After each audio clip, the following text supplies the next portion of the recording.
नमस्कार, मैं राजेंद्र सिंह रावत, प्रभारी प्राचार्य शासकीय उच्चतर माध्यमिक विद्यालय ढोडर। आज हम एनीमिया पर चर्चा करेंगे। एनीमिया को समझने के लिए सबसे पहले हमें रक्त की संरचना को समझना पड़ेगा। रक्त यानी खून एक संयोजी ऊतक है जो हमारे शरीर की शिराओं एवं धमनियों में बहता है, जो कि शरीर का 7 से 8% होता है। रक्त की संरचना होती है,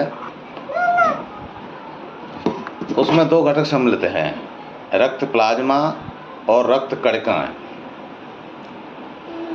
रक्त प्लाज्मा जो होता है वो तरल होता है। रक्त कणिकाएं छोटे छोटे बहुत बारीक कण होते हैं जो उस प्लाज्मा में घुले रहते हैं। जो ये कण होते हैं वो 2 प्रकार के होते हैं, श्वेत और लाल। जो लाल कण होते हैं उनको लाल रक्त कणिकाएं कहा जाता है और जो श्वेत होते हैं उनको श्वेत रक्त कणिकाएं कहा जाता है।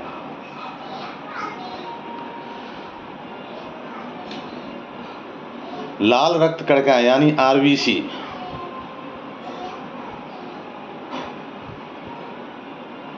श्वेत रक्त कणिकाएं यानी डब्ल्यूबीसी, और जो तीसरे प्रकार के कण होते हैं वो होते हैं प्लेटलेट्स। सभी पार्टों के अपने अपने अलग अलग कार्य हैं। जो आरबीसी होती है यानी लाल रक्त कणिकाएं, उसी के कारण रक्त का रंग लाल होता है,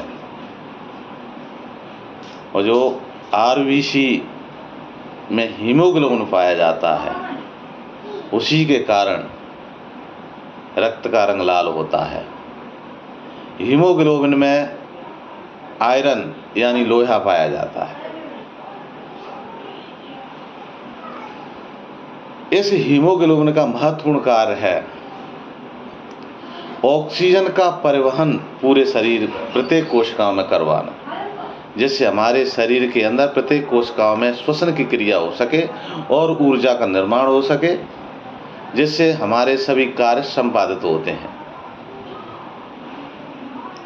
तो हीमोग्लोबिन एक महत्वपूर्ण घटक है और इसके निर्माण में लोहा यानी आयरन का महत्वपूर्ण योगदान है। मतलब ये रहा, लोहे की जरूरत हमारे शरीर को अति आवश्यक है। वैसे तो हरी सब्जियों से, खाद्यान्नों से हमें लोहे की आपूर्ति होती रहती है, लेकिन जितनी पर्याप्त आवश्यकता होती है उतनी लोहे की आपूर्ति हम नहीं कर पाते। इसलिए हमारे रक्त में हीमोग्लोबिन की मात्रा कम हो जाती है, जिससे हमारे शरीर पर विभिन्न इफेक्ट देखने को मिलते हैं। खून में इस हीमोग्लोबिन की कमी को ही एनीमिया कहते हैं। हम इसको खून की कमी भी कह देते हैं।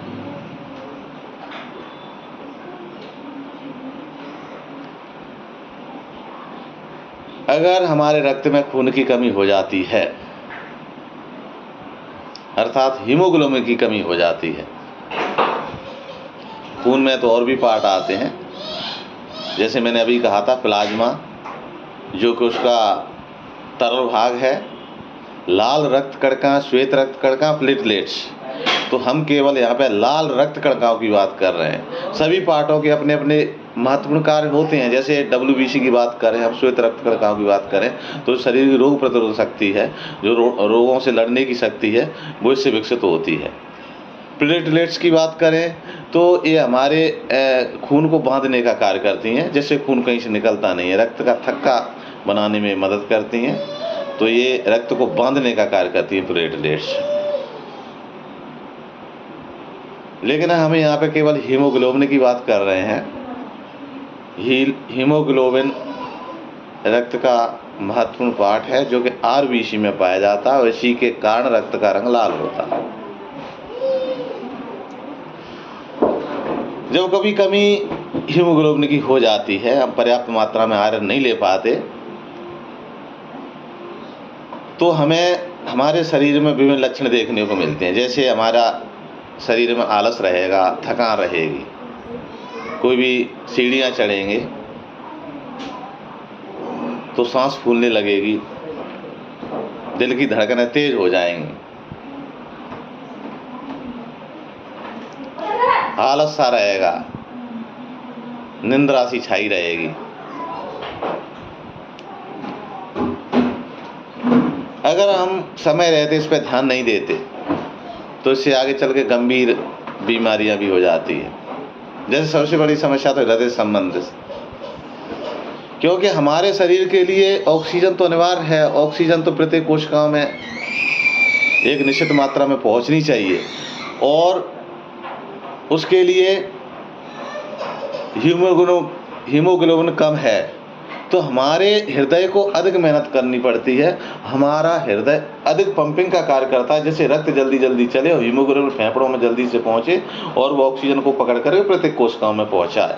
तो ज़्यादा मेहनत बढ़ जाती है हृदय की, इसलिए हार्ट अटैक का खतरा बढ़ जाता है। किडनी से संबंधित भी रोग हो सकते हैं।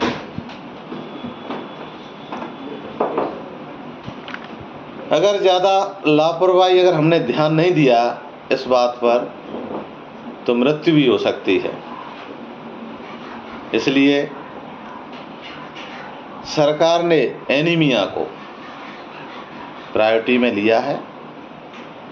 स्वास्थ्य विभाग द्वारा विभिन्न योजनाएं चलाई जा रही हैं। एनीमिया के खात्मा के लिए